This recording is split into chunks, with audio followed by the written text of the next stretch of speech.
Assalamualaikum warahmatullahi wabarakatuh. Welcome back to Aisyah Family. Jumpa lagi dengan Kak Loren ya. Kali ini saya akan menjelaskan tentang materi penularan penyakit dan pencegahannya.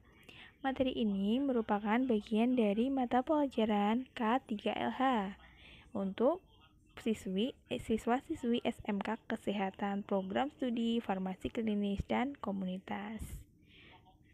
Oke, kita bahas ya di materi pertama, yaitu tentang definisi penyakit menular.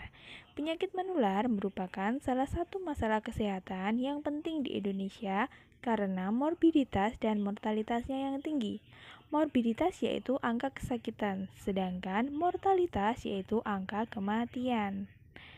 Nah, untuk itu dibutuhkan informasi yang tepat dan cepat berdasarkan pengumpulan data yang teratur untuk mengetahui angka kematian dan angka kesakitannya. Wabah dan kejadian luar biasa masih sering terjadi di Indonesia. Kejadian inilah yang mempunyai makna sosial atau politik tersendiri, karena terjadinya peristiwa ini seringkali sangat mendadak, menimpa banyak orang dan dapat menimbulkan angka kematian yang tinggi. Pengambilan keputusan yang cepat dan tepat sangat dibutuhkan dalam menanggulangi wabah atau KLB.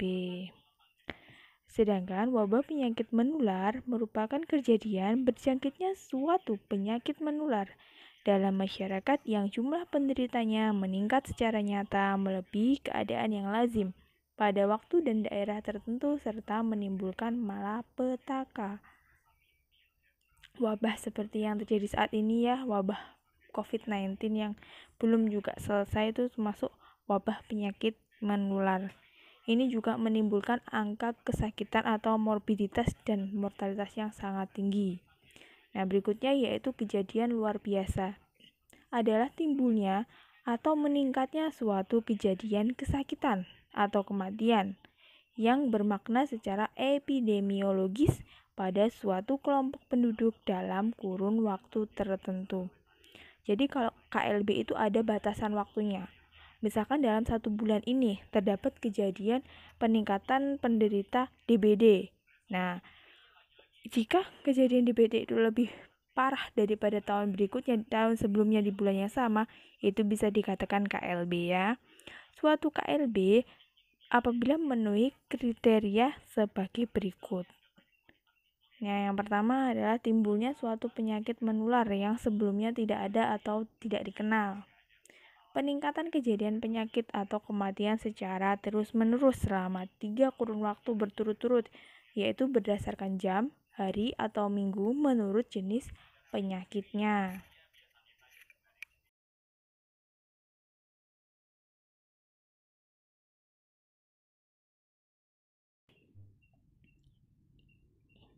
Yang ketiga yaitu peningkatan kejadian penyakit atau kematian sebanyak 2 kali lipat atau lebih dibandingkan dengan periode sebelumnya dalam kurun waktu jam, hari, minggu, bulan, atau tahun menurut jenis penyakitnya.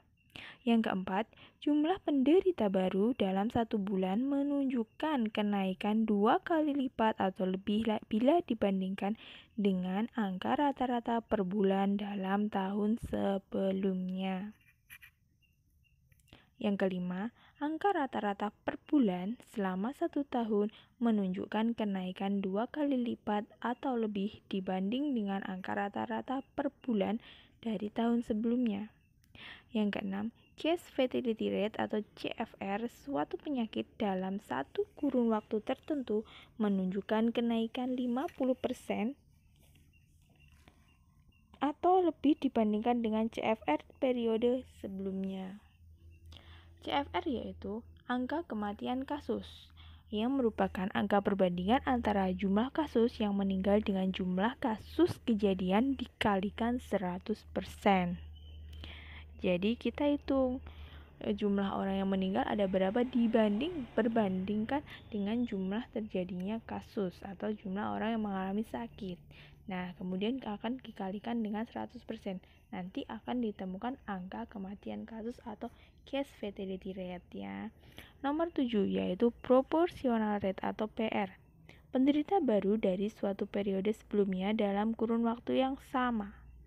proportional rate adalah persentase penderita atau kasus baru suatu penyakit terhadap total kunjungan kasus baru pada periode tertentu.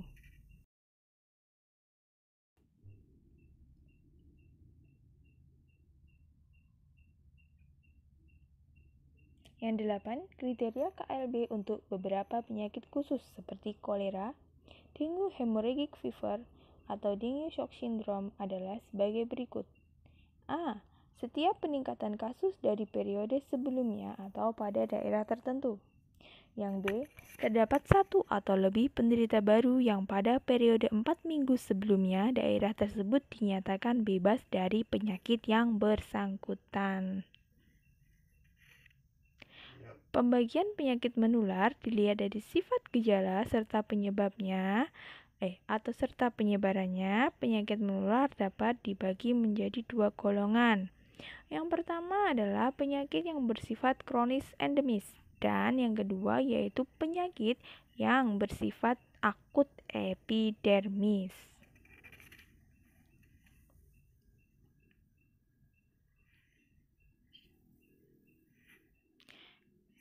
Penyakit yang bersifat kronis endemis adalah penyakit menular yang gejala-gejalanya datang secara pelan-pelan dan frekuensinya dalam masyarakat relatif tetap dalam waktu yang lama. Contohnya adalah penyakit malaria, TBC, kusta, trakoma, disentri, gonore, dan sifilis. 2. Penyakit yang bersifat akut epidermis.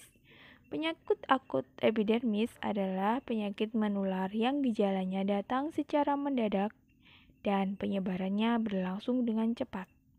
Beberapa penyakit dari golongan ini masuk dalam kategori penyakit wabah. Hal ini berdasarkan Undang-Undang Nomor 6 Tahun 1962 yang diperbaharui menjadi Undang-Undang Nomor 4 Tahun 1984. Golongan penyakit wabah yaitu yang pertama ada penyakit karantina. Macam penyakitnya yaitu A. Ada pes atau plague, kemudian kolera, cacar atau smallpox, demam kuning yellow fever, demam berulang relapsing fever, tifus bercak wabahi atau tifus exanthematics epidemica.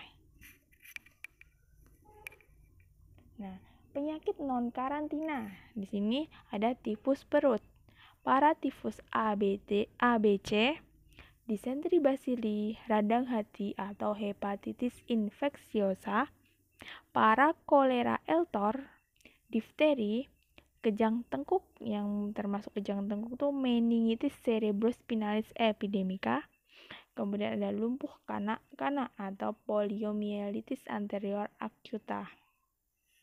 Nah, ada penyakit-penyakit lain yang ditetapkan oleh Menteri Kesehatan, yaitu yang pertama ada morbili, yang kedua ada rabies, dan yang ketiga ada antraks. Sedangkan arti karantina di sini adalah pembatasan kebebasan atau penahanan seseorang yang diduga telah mendapat penularan suatu penyakit karantina selama masa inkubasi penyakit karantina. Bila selama dalam penahanan itu ia benar-benar menderita penyakit karantina seperti yang diduga, maka ia akan diisolasi. Dan bila setelah masa inkubasi tersebut ia telah sembuh, maka dia bisa dibebaskan. Penyakit yang termasuk penyakit karantina menurut International Sanitary Regulation antara lain yaitu pes, kolera, cacar, demam kuning, demam berulang, dan tifus. Nah, arti dari masa inkubasi yaitu periode antara masuknya bibit penyakit ke dalam tubuh dan waktu mulai timbulnya gejala penyakit.